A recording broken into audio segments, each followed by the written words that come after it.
Hi, my name's Scott. I am one of the personal trainers here at AFC Feasterville, and today I wanted to do a quick video on the heels elevated squat.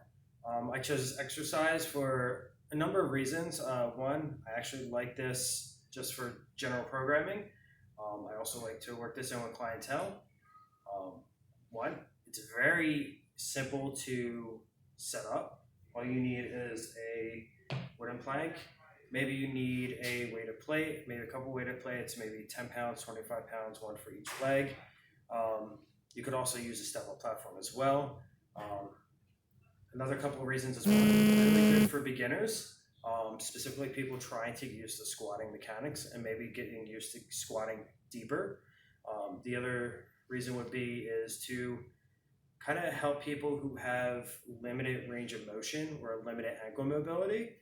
So when you go into a squat, your heels, your ankles are going into dorsiflexion. So as you come down, as your hips bend the knees, you are going into dorsiflexion. So that's the big difference with that is as you elevate the heels, you're actually reducing some of that ankle mobility that is required for the squat.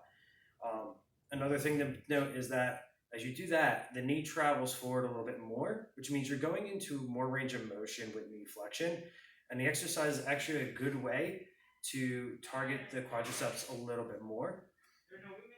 So for a quick demonstration, make sure your heels are on the wooden platform. The edge of whatever you're using should kind of be closer to the midline of your foot or the midfoot. Your balls of your feet, your toes should feel like they're pressing into the floor a little bit. As with many squats, make sure your core is nice and tight. You're pulling your navel to your spine.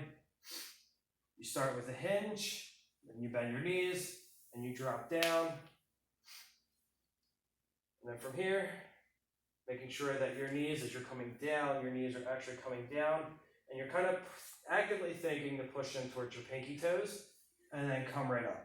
And to kind of show you the difference between the two, here's this, a very good range of motion. My knees are fairly past my toes. Now, if I were to come down, my knees aren't that past my toes.